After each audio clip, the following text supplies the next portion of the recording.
1920. A basement in Chicago's South Side. An Italian man is counting a stack of damp bills with fingers stained in tomato sauce.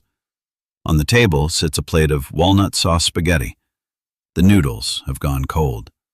The sauce has hardened into a dark brown film. He doesn't care. That meal was never meant to be eaten. That meal was proof you were allowed to sit at that table. This is America under Prohibition. The moment the 18th Amendment wiped alcohol off every table in the country, it also shredded the way Americans ate. Fine restaurants shut down. Bars moved underground.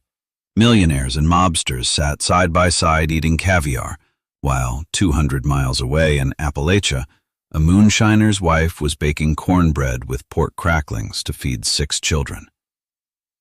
Today, we're counting down 30 of the most unhinged meals from the Prohibition era. Number 17 will make you question the limits of human desperation.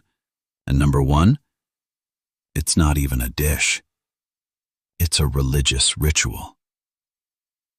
Before we start, subscribe, because this only gets darker from here. Number 26. Lobster canapes at the cocktail party. Now back to the city. Manhattan's Upper East Side, crystal chandeliers, Persian rugs, penthouse apartments. Prohibition chased alcohol out of restaurants, but it couldn't chase it out of rich people's living rooms. So a new social ritual was born: the cocktail party. The logic was simple. You're drinking standing up, so you need food you can eat standing up. Enter the lobster canapé, a small square of toasted bread, a mound of lobster meat, a touch of mayonnaise, a curl of lemon zest. 3 bites. Wipe your fingers on a linen napkin. Pick up your martini. A pound of lobster ran 35 to 50 cents in the 1920s. A cocktail party might use 3 to 5 pounds. Add gin and champagne, and a single evening easily topped $20, half a month's salary for a Prohibition enforcement agent. That agent was down on the street, searching for your liquor. You were 30 floors up, eating lobster and drinking what he'd never find. Same city, different floors, different laws. Number 25. Crackling bread in the moonshine kitchen. Cracklings. The residue left after pork fat is rendered into lard, brown, curled, brittle shards that look like charred leather. Knead them into cornmeal batter. Bake it in a cast iron skillet. What comes out is crackling bread. Bite down. First, a crunch, then the rough, grainy texture of cornmeal. Then the cracklings, a strange chew that sits somewhere between meat and grease. No sweetness, only salt and the weight of animal fat. It doesn't taste like food. It tastes like chewing the physical form of poverty. But in the moonshine kitchens of Appalachia, this was how women kept families alive. The pig was homegrown. The corn was homegrown. The only thing that cost money was salt.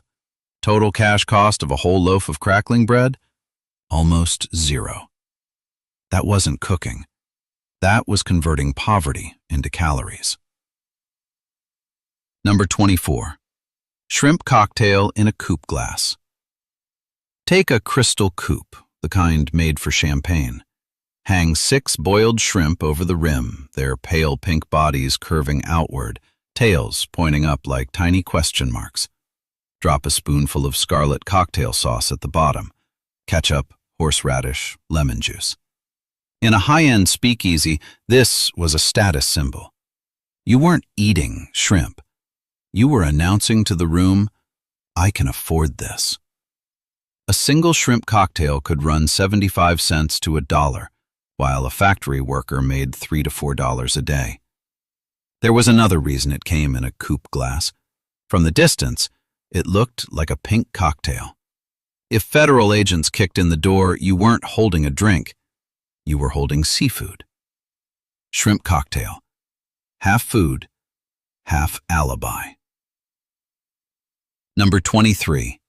Spaghetti and walnut sauce at Capone's table. Al Capone controlled 20,000 speakeasies. He employed 1,000 enforcers. He dodged taxes on over $1 million a year. But every Sunday, he sat down and ate pasta. Spaghetti con salsa di noci. Crushed walnuts, garlic, olive oil, a little parmesan, ground into a coarse gray-brown paste, clinging to noodles cooked just past al dente. This was poor Neapolitan food, the kind Capone's mother made in her Brooklyn kitchen, the kind he insisted on eating long after he became the most powerful criminal in America.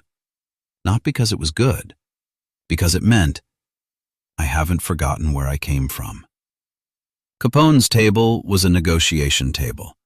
The men who sat there eating noodles were either about to get rich or about to disappear. Same bowl, different outcomes. That wasn't dinner. That was sentencing.